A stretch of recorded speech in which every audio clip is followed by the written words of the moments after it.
नमस्ते संस्कृताय मित्रों, कैसे हैं आप। विश्वास है कि आप लोग स्वस्थ होंगे, मस्त होंगे।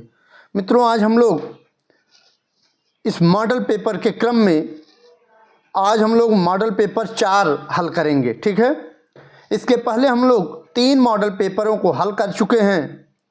विश्वास है कि आपको यह मॉडल पेपर खूब पसंद आ रहा होगा और जो परीक्षाओं की दृष्टि से बहुत ही इम्पॉर्टेंट है ये मॉडल पेपर। ठीक है, ये हर जगह नहीं उपलब्ध हो पाएगा ऐसे प्रश्न।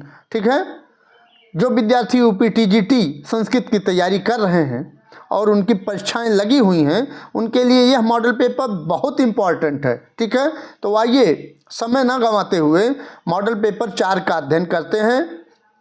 इसमें 25 प्रश्न हैं, लेकिन 25 प्रश्न न जानिए, इसकी व्याख्या ले करके 100 प्रश्न के ऊपर हो जाएंगे। ठीक है, तो यह यूपी टीजीटी संस्कृत है, मॉडल पेपर 4 है। ठीक है, इसके पहले तीसरे में आपका 51 से 75 क्वेश्चन था और इस मॉडल पेपर में 76 प्रश्न से लेकर के 100 प्रश्न तक है। ठीक है, मैं हूं मनोज पांडे, आप देख रहे हैं मंगल मंत्रा चैनल। ठीक है, अगर यह वीडियो पसंद आ रही है मित्रों, तो इस वीडियो को लाइक कर दीजिएगा और अगर नए हैं तो इस चैनल को सब्सक्राइब कर दीजिएगा। ठीक है, और अन्य बच्चों को भी शेयर कर दीजिएगा जिसके पास पढ़ने के लिए मटेरियल नहीं उपलब्ध हो पा रहे हैं या हो सकता है वह इस चैनल पर नहीं पहुंच पा रहा है, तो उनको आप शेयर कर दीजिएगा मित्रों। ठीक है, उनको भेज दीजिएगा ये वीडियो।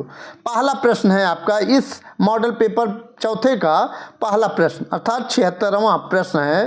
क्या कह रहा है, एक मिनट, ये कह रहा है इनश्च दिनस्य अत्र इनः इत्यस्यार्थः कः। यहाँ इनः का अर्थ पूछ रहा है। किसका पूछ रहा है अर्थ? इनः का। ठीक है, दिन के स्वामी, दिन के, यहाँ इसका अर्थ क्या हो गया? दिन के स्वामी। ठीक है, दिन के स्वामी कौन है? सूर्य है, लेकिन इनः का अर्थ पूछ रहा है। इस इनः का अर्थ क्या हो जाएगा? ये स्वामी हो जाएगा। ऑप्शन नंबर आपका डी हो जाएगा, ऑप्शन नंबर डी। 76वें प्रश्न का ऑप्शन नंबर डी सही हो जाएगा। ठीक है, ऑप्शन नंबर डी सही है। नेक्स्ट चलते हैं। कह रहा है तुम मुझे दोनों आंखों से देखते हो इत्यस्य वाक्यस्य संस्कृतेन कर्मवाच्ये किम रूपम भवति। संस्कृत में यह कर्मवाच्य में क्या रूप होगा, क्या होता है? तो आप जानते हैं क्या? एक मिनट, क्या त्वाम माम द्वाभ्याम नेत्राभ्याम पश्यत होगा, या भी त्वया अहम द्वाभ्याम नेत्राभ्याम दृश्य होगा, या माँ त्वाम त्वम नेत्राभ्याम पश्यत होगा, या त्वया अहम द्वाभ्याम नेत्राभ्याम दृश्यते होगा। तो आप कौन सा ऑप्शन आपका सही हो जाएगा? ये अर्थात 77वें प्रश्न का आपका बी सही हो जाएगा। कौन सा सही हो जाएगा? बी ऑप्शन सही हो जाएगा। ठीक है, त्वया अहम द्वाभ्याम नेत्राभ्याम दृश्य, यह कर्मवाच्य में रूप होता है। ठीक है, तो बी ऑप्शन आपका सही हो जाएगा, बी ऑप्शन सही हो जाएगा। नेक्स्ट है द्रवीभूतम प्रेम्णा तव हृदयमस्मिन् क्षणैव अत्र किम छंद। ये जो लाइन दे दिया है इसमें पूछ रहा है कौन सा छंद है। तो इसमें क्या है, ये कहाँ की लाइन है ये पहले पकड़िए। ठीक है, तो ये आपका उत्तर रामचरितम की लाइन है। ठीक है, और इसमें शिखरणी छंद है। कौन सा? शिखरणी छंद है। और उत्तर रामचरितम किसका ग्रंथ है? भवभूत का ग्रंथ है। ठीक है, एक नाटक है। ठीक, एक नाटक है। ठीक, ये कथन किसका है? ये जो ऊपर दिया गया है कथन, लाइन जो दी गई है, ये कथन किसका है? तो आप जानते हैं ये तमसा का कथन है। किसका कथन है? तमसा का कथन है। ठीक, और उत्तर रामचरितम में तमसा है। ठीक है, तुम्हारा हृदय प्रेम के कारण द्रवीभूत हो गया है। तो में तुम्हारा हृदय तुम्हारा हृदय प्रेमणा, प्रेम के कारण, तृतीया लगी है। ठीक है, प्रेम के कारण द्रवीभूतम, द्रवीभूत के समान हो गया है, द्रवीभूत हो गया है। ठीक है, शिखरणी छंद है। ठीक,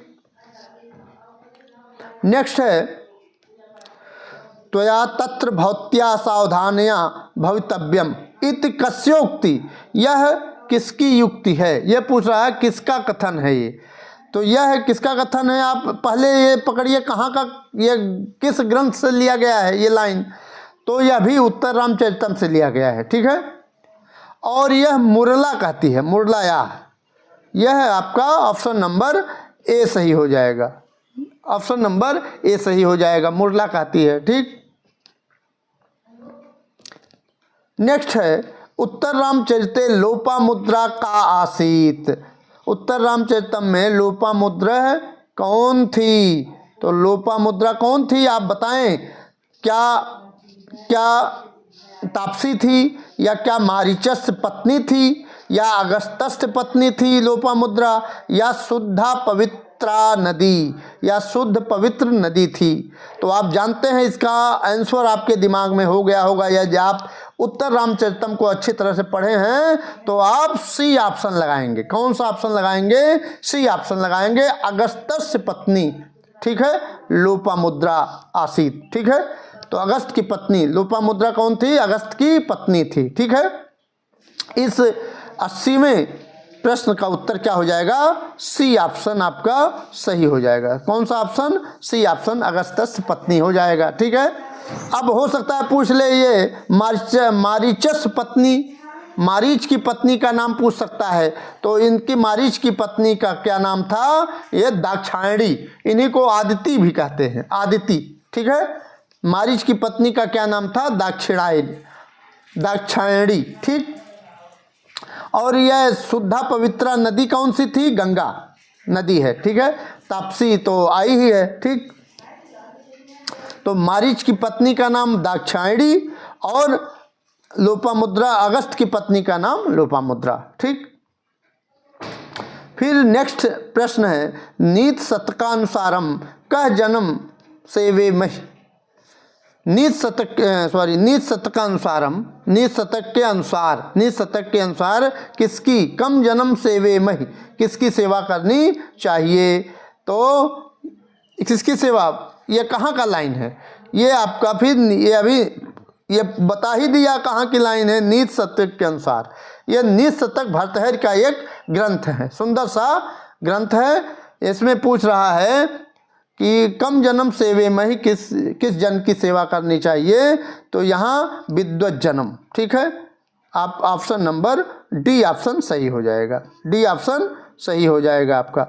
विद्वत जन्म सेवे में सेवा करनी चाहिए। ठीक, ये परोपकार पद्धति का 70वां श्लोक है। परोपकार पद्धति जब खोलेंगे तो किस नंबर का? 70वां श्लोक है ये, 70, श्लोक नंबर 70। ठीक, किसमें का? नीत शतकम के परोपकार पद्धति में है। ठीक है, निज हृदय विकसंत है संत कियंत है। निज हृदय विकसंत है संत कियंत है। ये ऑप्शन नंबर किसका? विकसंत है, मैंने बता दिया पहले। ठीक है, विकसंत है आपका ऑप्शन सही हो जाएगा। ठीक है, इसमें विकसंत भरेंगे। ठीक है, उचित पदम चित्वा रिक्त स्थानम पूरयत, उचित पद को चुनकर रिक्त स्थान को भरें। ठीक है, तो ये क्या सही हो जाएगा? यह नीत शतक से लिया गया है यह भी। ठीक है, ये 82वां श्लोक क्वेश्चन आप देख रहे हैं। अगर यह वीडियो आपको मित्रों पसंद आ रही है तो लाइक और सब्सक्राइब जरूर करिएगा। अगर नए हैं तो सब्सक्राइब जरूर और लाइक दोनों कर दीजिएगा। ठीक है, एक मोटिवेशन इससे मिलता है कि आपको अच्छे से अच्छे प्रश्न बना करके लाना चाहिए। ठीक, जो परीक्षाओं में हूबहू आ जाएं। बहुत से ऐसे हम क्वेश्चन को बनाए हैं जो हूबहू आ जाते हैं, आ गए हैं। ठीक है, तो यह कहाँ से लिया गया है? यह भी नीति शतक के 71वें श्लोक से लिया गया है। ठीक है, परोपकार पद्धति का 71वां श्लोक है। ठीक, निज हृदय विकसंत संत कियंत, अपने हृदय में सुखी रहने वाले ऐसे संत जन संसार में कितने हैं। ठीक, इसमें मालिनी छंद है। ठीक है, 8 और 7 पर यति होती है मालिनी छंद में। नेक्स्ट आइए, फिर है प्रारब्धम कार्यम के न परित्यजन्ति। प्रारंभ किए कार्य को कौन नहीं समाप्त करता है। ठीक है, कौन नहीं रोकता है, तो उत्तम जना। कौन? उत्तम जना। आपका ऑप्शन नंबर सी ऑप्शन सही हो जाएगा। ठीक है, सी ऑप्शन सही हो जाएगा। ठीक, यह भी धैर्य पद्धति का 73वां श्लोक है। कौन सा? 73वां श्लोक है। ठीक, यह वसंत तिल का छंद में है। यह भी धैर्य पद्धति का है और निशतक का है। नेक्स्ट है, नीति शतकानुसारम के दुखम सुखम च न गणयति। तो मनस्वी पुरुष है, मनस्वी पुरुष है। ठीक है, तो ये आपका ऑप्शन नंबर ए हो जाएगा। ऑप्शन नंबर ए सही हो जाएगा। ठीक, मनस्वी कार्यार्थी न गणयति दुखम च सुखम। ठीक है, यह भी श्लोक संख्या कितनी है? 74 है। ठीक है, श्लोक नंबर 74 नीति शतक में, और यह शिखरणी छंद है। इस श्लोक में शिखरणी छंद है। ठीक है, 6 और 11 पर यति होती है। इसको आप नोट करते रहिएगा, पढ़ते रहिएगा अच्छे से। ठीक, इसका श्लोक कैसे है? क्वचित पृथ्वी सय्यः क्वचिदपि च पर्यङ्क शयन, क्वचिच्छाकाहारः क्वचिदपि च शल्योदन रुचिः, क्वचित् कान्थाधारी क्वचिदपि च दिव्याम्बरधरो, मनस्वी कार्यार्थी न गणयति दुःखम न च सुखम।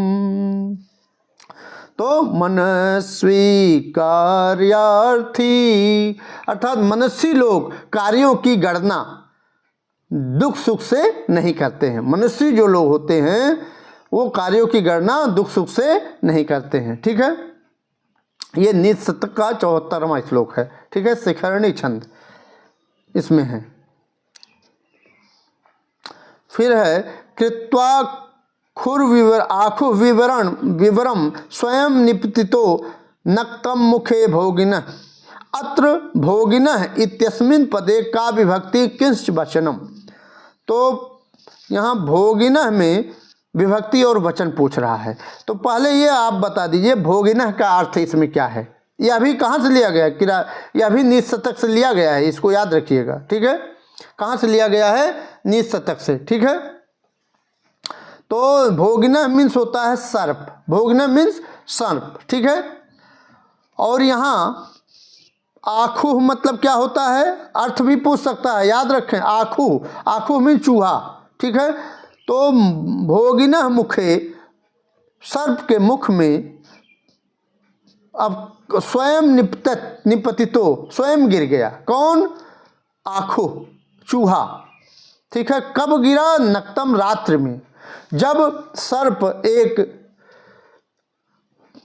उसमें किसी में भरा हुआ था, बोरे में या बोरे में कह रहे हैं, एक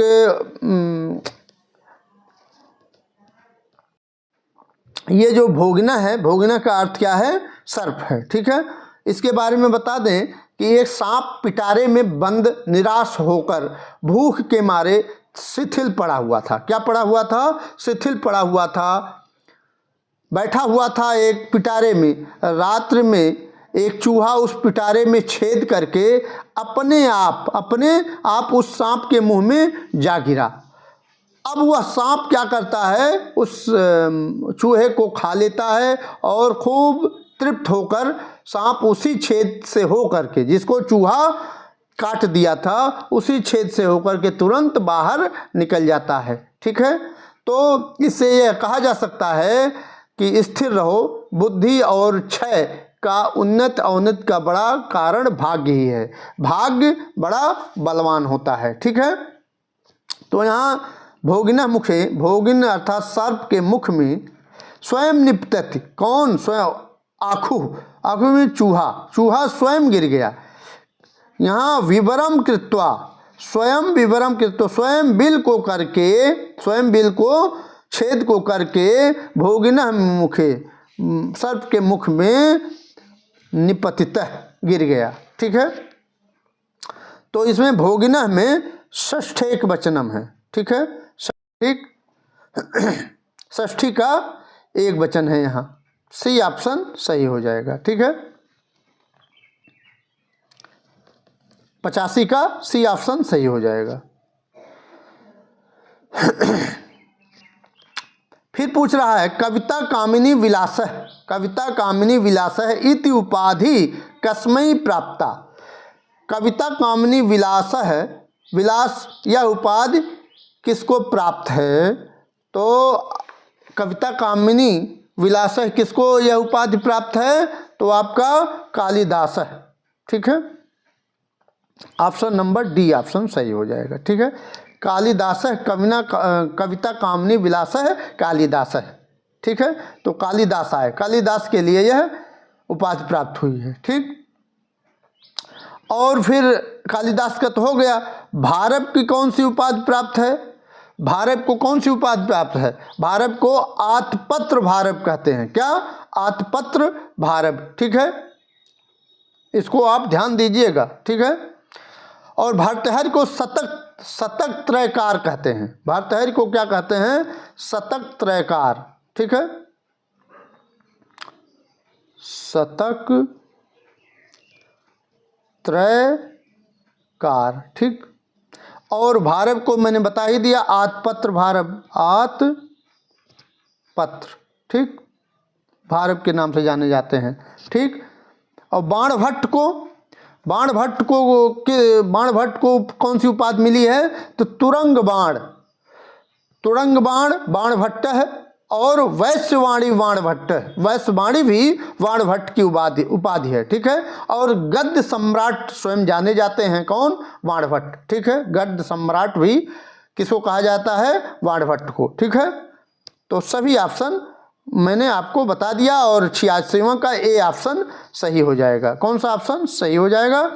कविता कामिनी विलासः किसको कहा जाता है? कालिदास की ये उपाधि है। ठीक है, और अन्य तीनों ऑप्शनों का मैंने बता दिया। ठीक, भर्तृहरि का जो भर्तृहरि का जो शतक त्रय है, कौन कौन है? नीत शतक, श्रृंगार शतक और वैराग्य शतक, यह मुक्तक काव्य है। ठीक, आगे देखें। फिर है भारत भूषण इति कस्य उपाधि। भारत भूषण इति कस्य उपाधि, तो भारत भूषण किसकी उपाधि है? आप बताएं, कमेंट बॉक्स में लिखें। ठीक है, भारत भूषण इति कस्यो उपाधि, तो भारत भूषण आपका यह अंबिका दत्त व्यास की उपाधि है। किसकी उपाधि है? अंबिका दत्त व्यासस्य। ठीक है, अंबिका दत्त व्यास की यह भारत भूषण उपाधि है। ठीक, और अंबिका दत्त व्यास की और क्या उपाधि है?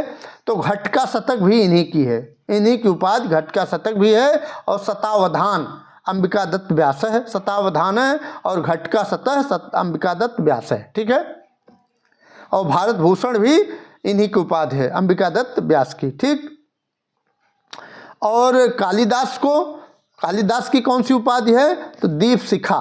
क्या? एक मिनट मित्रों, दीप शिखा, कालिदास को दीप शिखा,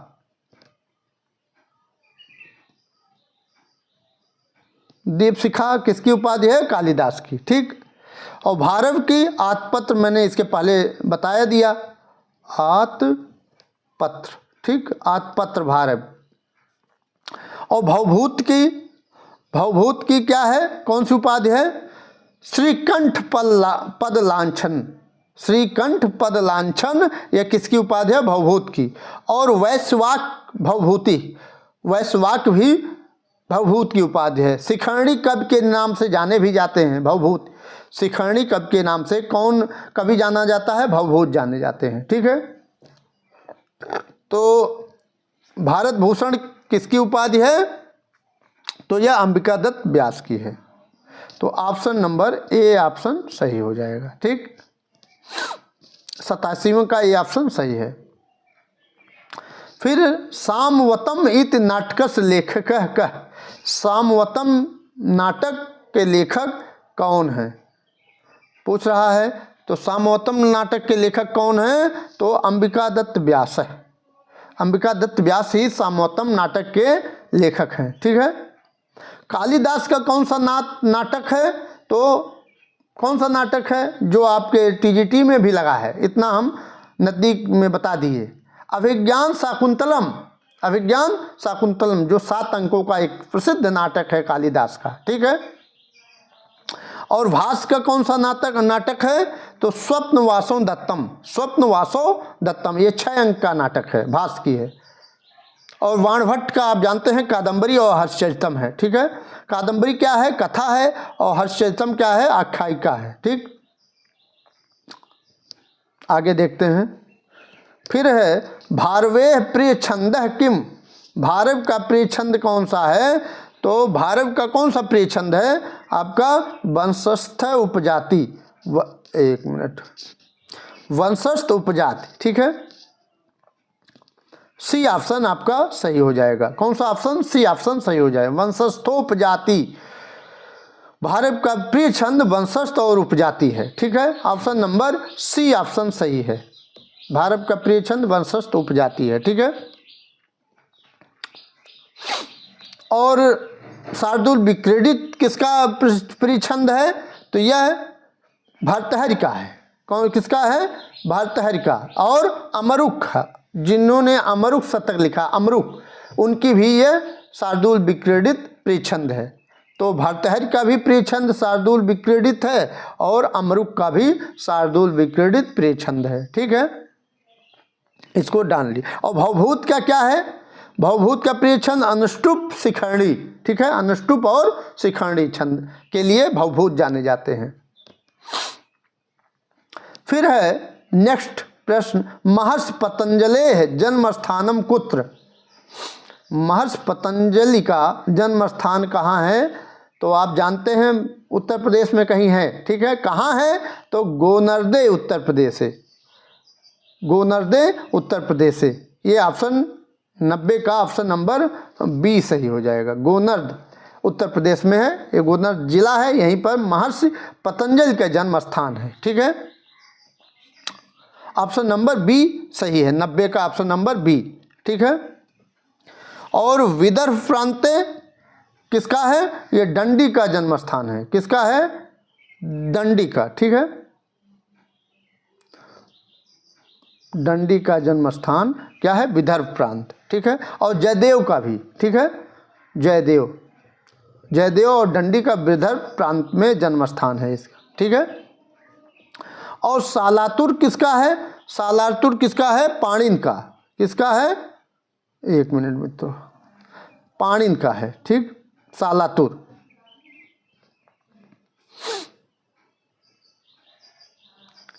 पाणिन, तो ये पाणिन का सालातुर में जन्म स्थान है। फिर पदमपुर, पदमपुर आपका भवभूत का है। पदमपुर किसका है?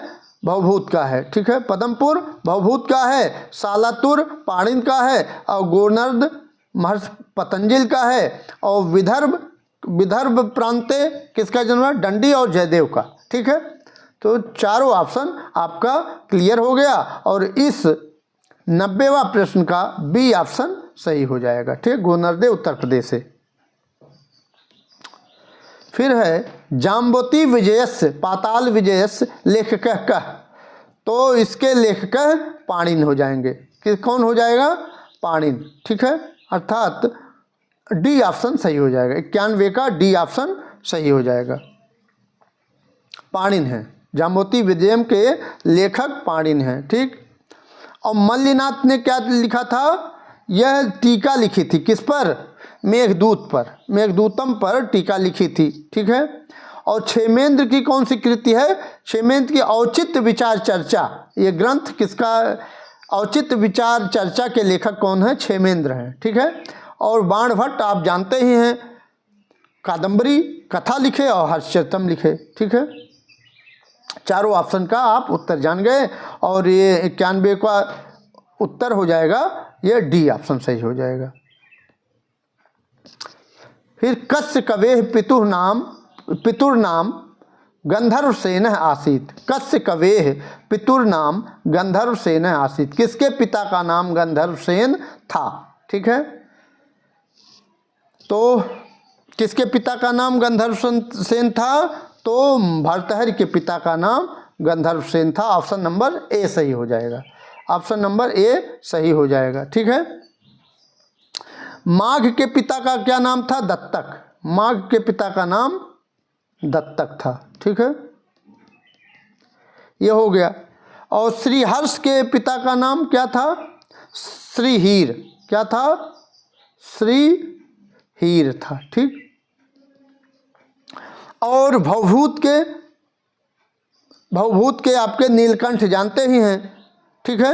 और भारव के श्रीधर, भारव के पिता का नाम श्रीधर, ठीक, श्रीधर, इसको आप नोट कर लीजिएगा, ठीक है। समझ में आ गया ना, इसको अच्छी तरह से देख लीजिएगा, हो सकता है इससे प्रश्न बन जाए, ठीक है। भर्तहरि के पिता का नाम क्या है, गंधर्वसेन, ठीक है। और माघ के पिता का नाम क्या है, दत्तक या सर्वाश्रय। श्रीहर्ष के पिता का नाम श्रीहीर और भारव के पिता का नाम क्या है, श्रीधर, भारव क्या, और भवभूत के पिता का नाम नीलकंठ, ठीक है। नेक्स्ट है गंगेय वसु जनन्यपि तरंग बुद्बुद चंचला का, ये 93वां प्रश्न आप देख रहे हैं मित्रों, ठीक है। विश्वास है कि आपको यह मॉडल पेपर चौथा जो हम लोग हल कर रहे हैं वो खूब पसंद आ रहा होगा और इससे ज़रूर आपको बहुत से प्रश्न परीक्षाओं में देखने को मिलेंगे, ठीक है। तो यह लक्ष्मी जो है गंगा के समान वसु नामक 8 देवों की माता होते हुए भी तरंगों और बुलबुलों के कारण चंचल है। तरंग बुद्बुद चंचला, तरंगों और बुलबुलों के कारण चंचल है, कौन, लक्ष्मी। तो ऑप्शन नंबर कौन सा सही हो जाएगा, डी ऑप्शन इसका सही हो जाएगा, ठीक है। 93 का डी ऑप्शन सही हो जाएगा। फिर है पानम विलास इति डैश डैश डैश शौर्यम इति रिक्त स्थानम पूरेत, तो इसका पानम विलास इति, इसका क्या हो जाए, प्रमत्तताम, पानम विलास इति प्रमत्तताम, क्या भरा जाएगा, प्रमत्तताम, ठीक है। ऑप्शन नंबर सी ऑप्शन सही हो जाएगा, सी ऑप्शन सही हो जाएगा, ठीक। यह भी सुखनासोपदेश की लाइन है, सुखनासोपदेश की लाइन है ये, ठीक है। पान विलास इति प्रमत्तताम शौर्यमित, यहाँ प्रमत्तताम भरा जाएगा, ठीक। फिर है अभिचार क्रिया क्रूरैक प्रकृतयः पुरोधसों के, पुरोधस मतलब पुरोहित कौन है, ठीक है। तो इसका यह कहाँ से लिया गया है, पहले आपको यह भी सुखनासोपदेश से लिया गया है, ठीक है। और ये ऑप्शन नंबर इसका क्या सही है, बी ऑप्शन सही हो जाएगा, गुरुवह, ठीक है। मारपीट आदि अभिचार क्रिया करने वाले और केवल क्रूर स्वभाव वाले, केवल क्रूर स्वभाव वाले पुरोहित जिनके गुरु हैं उनके लिए क्या उचित हो सकता है, ठीक है। तो यह गुरुवह, अभिचार क्रिया क्रूरैक प्रकृतयः पुरोधसों के, तो गुरुवह, ठीक है। ये कहाँ का ऑप्शन, ये कहाँ की लाइन है, सुखनासोपदेश की लाइन है। फिर है राग क्षमा कम न विरहयति, तो राग क्षमा किसको नहीं छोड़ती है, तो शशांकम, किसको नहीं छोड़ती है? शशांकम, अर्थात चंद्रमा को भी नहीं। राज क्षमा जो रोग है वह चंद्रमा को भी नहीं छोड़ती। ठीक है, तो ऑप्शन नंबर सी सही हो जाएगा। ठीक है, यह कहाँ से लिया गया है ये लाइन? तो नीत शतक के दैव पद्धति से श्लोक नंबर 88वां है, 88। ठीक है, मालिनी छंद में यह है। ठीक है, यह चंद्रमा जो है अमृत का क्या है? खजाना है। संजीवनी आदि औषधियों का क्या है? स्वामी है। ठीक है, सैकड़ों वैद्यों से घिरा रहता है, स्वयं शिव के सिर की भूषण है। फिर भी इस चंद्रमा को राज क्षमा रोग नहीं छोड़ता। ठीक है, तो राज क्षमा रोग शशांकम अर्थात चंद्रमा को नहीं छोड़ता। तो शशांकम का अर्थ भी पूछ सकता है, तो शशांकम का अर्थ है चंद्रमा। ठीक, फिर राशिभूतः प्रतिदिनम इव त्र्यंबकस्याट्टहासः अत्र त्र्यंबकस्य इत्यस्मिन् पदे कः समासः?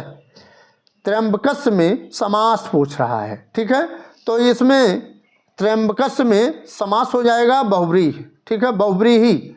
और समास विग्रह क्या हो जाएगा? त्रीणि अम्बकानि यस्य तस्य, त्रीणि अम्बकानि यस्य तस्य त्र्यंबकस्य, इसमें बहुव्रीहि समास हो जाएगा। ठीक है, यह हो गया। द्विगु समास का कुछ उदाहरण भी आप बता दीजिए। तो द्विगु समास का क्या हो जाएगा? त्रिभुवनम, क्या हो जाएगा? त्रिभुवनम। और समास विग्रह क्या हो जाएगा त्रिभुवनम का? त्रयाणाम भुवनानाम समाहार है। त्रिभुवनम पंचगवम, एक प्रसिद्ध उदाहरण द्विगु समास का पंचगवम है। पंचानाम गवानाम समाहार है पंचगवम, इसमें द्विगु है। लग रहा है कि द्वंद्व है, ठीक है, लेकिन द्विगु है पंचगवम में, और त्रिभुवन में द्विगु है। और षष्ठी तत्पुरुष का बता दीजिए। षष्ठी तत्पुरुष का राजपुरुष है, एक प्रसिद्ध उदाहरण है। राज्ञ पुरुष है, राजपुरुष है। ठीक है, द्वंद्व का भी बता दीजिए। द्वंद्व का है राम कृष्णौ, और राम कृष्णौ का समास विग्रह क्या होगा? रामश्च कृष्णश्च, रामश्च कृष्णश्च, राम कृष्णौ। ठीक है, ये द्वंद्व समास का उदाहरण है। तो बहुव्रीहि समास का जान ही लिए त्र्यंबकस, और द्विगु समास का जान ही लिए, और षष्ठी तत्पुरुष का और द्वंद्व का भी जान लिए। ठीक है, इसमें कहने के लिए ये मित्रों 25 प्रश्न हैं, लेकिन इसमें व्याख्या लेकर के 100 प्रश्न ऊपर हो जा रहे हैं मित्रों। ठीक है, फिर है श्रवण परुषई गर्जितई का वेघ भाययति। तो श्रवण परुषई गर्जितई कह मेघ, अपने कानों को कठोर लगने वाली गर्जना कौन करता है? मेघ करता है। तो यह इसका ऑप्शन हो जाएगा बी ऑप्शन, सुर युवती। सुर युवती, यह भी मेघदूत के पूर्व मेघ के श्लोक नंबर 65 का है। यह कहाँ से लिया गया है लाइन? ये जो लाइन ऊपर की है ये कहाँ से ली गई है? ये मेघदूत के से ली गई है, और पूर्व मेघ से। ठीक है, श्लोक नंबर 65 से ली गई है। और अगर सूर्योदय का अर्थ पूछे तो देवबालाएं। ठीक है, इसमें इस श्लोक में यक्ष मेघ से प्रार्थना कर रहा है कि हे मेघ, ये तुम्हारा उन देवबालाओं से पिंड ना छूटे तो उनके कानों को, श्रवण में कानों को, परुषई कठोर, परुषई मतलब कठोर, कठोर लगने वाले, गर्जितई गर्जना करके उन्हें क्या करना? डरा देना। उन्हें किसको? सूर्योतीय को, अर्थात देवबालाएं, जो देवबालाएं होंगी वहाँ पर, उनको डरा देना। ठीक है, तो ऑप्शन नंबर बी सही हो जाएगा। फिर है स्वराज्यम इत्यस्य संधि विच्छेदः कः? स्वराज्यम, तो क्या स्वरधन राज्यम हो जाएगा, या स्वाधन राज्यम हो जाएगा, या सुधन राज्यम हो जाएगा, या सोधन राज्यम हो जाएगा? तो आपको लग क्या रहा है? अगर पढ़े होंगे तो बहुत से लोग क्या मारेंगे? सुधन राज्यम मार देंगे, लेकिन ये ऑप्शन सही नहीं है। क्या ऑप्शन सही हो जाएगा? ऑप्शन नंबर ए सही हो जाएगा, स्वरधन राज्यम। स्वरधन राज्यम, ये संधि विच्छेद हो जाएगी स्वराज्यम की। ठीक है, और इसमें अगर संधि पूछे कौन सी संधि हो जाएगी, तो इसमें विसर्ग संधि हो जाएगी। कौन सी? विसर्ग। स्वराज्यम में विसर्ग संधि हो जाएगी। सूत्र कौन सा लगा है? रोरी और रोड तथा ढलोपे पूर्वश दीर्घोण लेकर के लग करके स्वधन राज्यम स्वराज्यम बन गया। ठीक है, ये कौन सी संधि? विसर्ग संधि। विसर्ग संधि हो जाएगी। ठीक, इसको नोट कर लीजिएगा, ये इंपॉर्टेंट है, विसर्ग संधि है। ठीक, नेक्स्ट है अंतिम, इस मॉडल पेपर चौथे का अंतिम प्रश्न है, Lakshmi dash dash dash you तमो बहुला पंक्तिम पूरयत। तो लक्ष्मी पाताल गुहा, क्या भरा जाएगा? पाताल गुहा। सी ऑप्शन आपका सही है। सी ऑप्शन सही है। यह सुकनासोपदेश से यह लाइन ली गई है। ठीक है, तो यहाँ पाताल गुहा अर्थात यह लक्ष्मी जो है पाताल गुफा के समान अधिक तमोगुण वाली है। अधिक तमोगुण वाली है। ठीक है, तो इसमें पाताल गुहा भरा जाएगा। ऑप्शन नंबर सी, समय का ऑप्शन नंबर सी सही हो जाएगा। ठीक है, तो मित्रों जो लोग नए जुड़े हैं, अभी नए इस वीडियो इस चैनल पर आए हैं, उनके लिए बता दें कि जो महत्वपूर्ण जो प्रश्न हैं सभी सातों ग्रंथों से टीजीटी का और बाबूराम सक्सेना के अनुसार, उसके द्वारा आपको ये मॉडल पेपर कराए जा रहे हैं। और जो बहुत विशेष मतलब बहुत महत्वपूर्ण प्रश्न है उसी को कराया जा रहा है, जो आने की प्रबल संभावना है। ठीक है, तो इसके पहले यदि आप पहला, दूसरा, तीसरा मॉडल पेपर नहीं किए हैं तो वहाँ जा कर के इस चैनल पर जा कर के देख सकते हैं। इस वीडियो में उसकी लिंक भी दी गई है नीचे, वहाँ जा कर के भी देख सकते हैं। ठीक है, तो अगर लाइक नहीं किए हैं मित्रों तो लाइक ज़रूर कर दीजिए। ठीक है, और अगर नए हैं तो चैनल को सब्सक्राइब कर लीजिए। ठीक, मिलते हैं अगली वीडियो में, तब तक के लिए नमः संस्कृताय, वंदे मातरम।